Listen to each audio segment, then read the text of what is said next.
Quel poste pour Mbappé au Real? Ancelotti donne des premiers indices.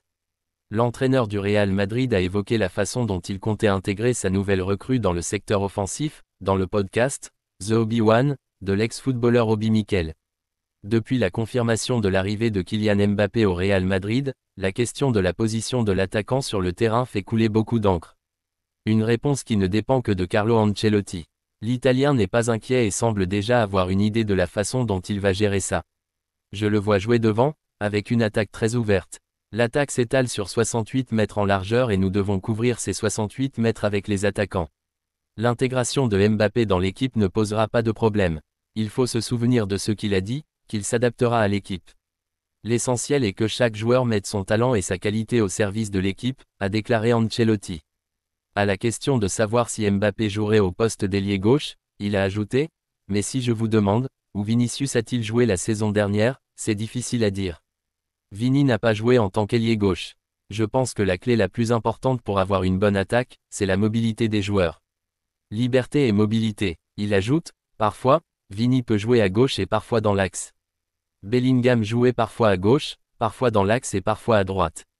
Rodrigo a commencé la plupart des matchs à droite, mais parfois, pendant le match, on le retrouvait en train de jouer à gauche, rire. Il est important d'avoir cette mobilité et cette créativité avec le ballon. Je veux donner de la liberté à mes joueurs. Ils doivent être capables de gérer les situations de jeu. Nous avons disputé le match aller contre City avec Rodrigo et Vinicius à gauche parce que nous pensions pouvoir en tirer profit. C'est pourquoi nous ne nous inquiétons pas de savoir où Kylian jouera. Je n'en ai pas encore parlé avec lui, l'important c'est la mobilité des attaquants, a-t-il insisté. Accord trouvé entre le Real Madrid et Ferland Mendy. Le Real Madrid et Ferland Mendy ont trouvé un terrain d'entente selon le quotidien Marca. Information confirmée par Fabrizio Romano. L'avenir de Ferland Mendy au Real Madrid s'écrivait pendant un temps en pointillé en raison de son manque de régularité, la faute surtout à une répétition de blessures car le Français déçoit rarement quand il est sur le terrain. Il n'est et ne sera jamais un joueur fantasque et offensif comme ses prédécesseurs Marcelo et Roberto Carlos au poste mais il est défensivement l'un des garants du bon équilibre de l'équipe. Pour Carlo Ancelotti, Ferland Mendy est le meilleur et il n'a cessé de le répéter au cours des derniers mois quand, en parallèle, le Français était en train de retrouver son meilleur niveau. La propagande de l'Italien a payé et a finalement convaincu sa direction de prolonger le latéral gauche. C'est ce sur quoi travaille le club depuis plusieurs semaines. L'accord est trouvé. Selon les dernières informations de Marca, confirmées par Fabrizio Romano, les bases d'un accord ont déjà été trouvées et il ne manque pour ainsi dire plus que la signature pour paraffer un nouveau contrat jusqu'en 2027 avec une autre année en option en fonction des matchs disputés par l'international français. Le nerf de la guerre avec Mendy, cela a toujours été le nombre de matchs qu'il a été et sera en capacité de jouer. C'est d'ailleurs pour cette raison que les détails de son nouveau contrat tournent autour de la disponibilité du Français, comme le précise Marca. En effet, le salaire de l'ancien joueur de l'OL sera aussi déterminé en fonction du nombre de matchs qu'il va jouer sur les prochaines saisons. À 29 ans, Mendy vient néanmoins de réaliser une saison rassurante puisqu'il a pris part à 23 matchs de Liga et 11 matchs en Ligue des Champions. Pour Carlo Ancelotti, la prolongation de son latéral gauche titulaire est une victoire. L'Italien a demandé de la stabilité à sa direction et il estime que le Français est une pièce essentielle dans le bon équilibre de son équipe. Il a donc été entendu et écouté. Le PSG a fait son offre à Nico Williams. Nico Williams avec l'Athletic. En concurrence avec le FC Barcelone pour enrôler Nico Williams, le PSG doit aller vite. Une offre de contrat lui a été soumise. C'est le nouveau feuilleton à la mode au PSG. Pendant que la venue de Victor Osimhen devient de plus en plus hypothétique, le club de la capitale avance sur d'autres dossiers, notamment celui d'un certain Nico Williams. Depuis quelques jours, la direction a fait de l'une des révélations du dernier Euro l'une de ses cibles pour renforcer le côté gauche de son attaque, désormais orpheline de Kylian Mbappé. L'Espagnol coche toutes les cases, rapide, dribbleur, créatif, buteur, jeune, mais déjà au plus haut niveau. Et le tout pour, seulement, 58 millions d'euros, soit le montant de sa clause libératoire. Comme quoi Luis Campos a eu le nez fin, les premiers contacts ont eu lieu bien avant le sacre de la Rora en Allemagne, au cas où la venue de KHV Kvaratskhelia aurait été compliquée à boucler. Cela s'est avéré prémonitoire puisqu'au fil de ces premières semaines de mercato, le nom du Géorgien a disparu. Reste à convaincre Nico Williams et à battre la concurrence incarnée par le FC Barcelone principalement. Les Blaugrana ont moins de surface financière pour agir mais ont d'autres arguments comme une Liga plus concurrentielle et une association avec Lamine Yamal. L'offre du PSG est bien supérieure à celle du Barça. Si le Barça tenait encore la corde il y a quelques jours, ce n'est plus vraiment le cas. Son forcing et ses méthodes peu scrupuleuses, notamment les déclarations de Joan Laporta dans les médias, ont considérablement exaspéré l'Athletic. Le club basque veut garder son joueur sous contrat jusqu'en 2027, mais tous ces éléments laissent à penser qu'il verrait d'un bon œil un transfert ailleurs qu'au Barça si l'ailier souhaitait vraiment partir. Les Catalans sentent le vent tourner et peuvent réellement s'inquiéter. D'après Sport, le PSG a proposé son offre au nouveau champion d'Europe. Pas mal d'arguments sont mis dans la balance, comme le souhait de Luis Enrique de l'avoir avec lui. Luis Campos lui a présenté ce projet-là, nouant également les contacts avec son entourage, notamment Félix Tinta, son représentant.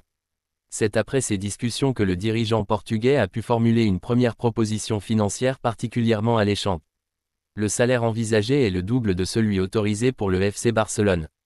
Forcément, il y a de quoi faire réfléchir le joueur de 22 ans. Celui-ci a l'embarras du choix réel, l'état physique de David Alaba inquiète. David Alaba avec le Real Madrid. David Alaba n'a plus joué avec le Real Madrid depuis sa blessure au genou en décembre dernier contre Villarreal. De retour au centre d'entraînement des Merengues, depuis le 15 juillet, il se trouve dans une situation compliquée. D'après Relevo, le défenseur de 32 ans a fixé un retour à la compétition en octobre. Mais les Madrilènes sont plus pessimistes et ne pensent pas qu'il sera prêt. L'Autrichien n'est pas encore sur le terrain et s'entraîne toujours dans les installations de Valdebebas. Le média espagnol rapporte également que le club présidé par Florentino Pérez n'a pas abandonné l'idée d'attirer un autre défenseur central. Après l'échec Lenny Yoro, le Real réfléchit à rapatrier Mario Gila. L'Espagnol de 23 ans, formé à Madrid, évolue à la Lazio depuis 2022. Les champions d'Europe en titre disposent d'une clause de rachat estimée à 8 millions d'euros. Real Madrid, la présentation d'Endrick au Santiago Bernabéu sera également gratuite.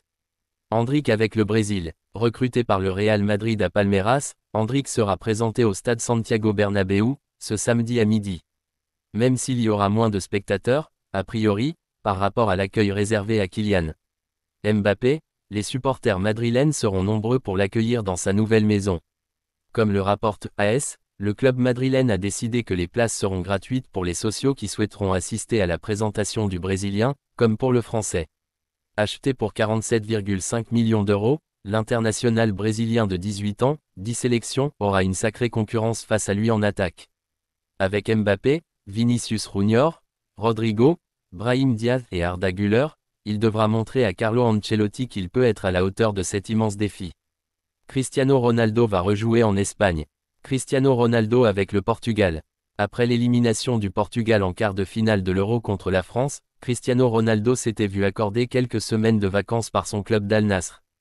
Sans son quintuple ballon d'or, la formation saoudienne a donc entamé sa préparation avec 3 matchs amicaux au Portugal, où 2 autres rencontres l'attendent encore dans les prochains jours, face à Porto, le 28 juillet, puis contre Lusitano GC, 2 jours plus tard. Dans la foulée, c'est en Espagne que les joueurs d'Al Nassr reprendront leur quartier, avec cette fois Ronaldo à leur côté.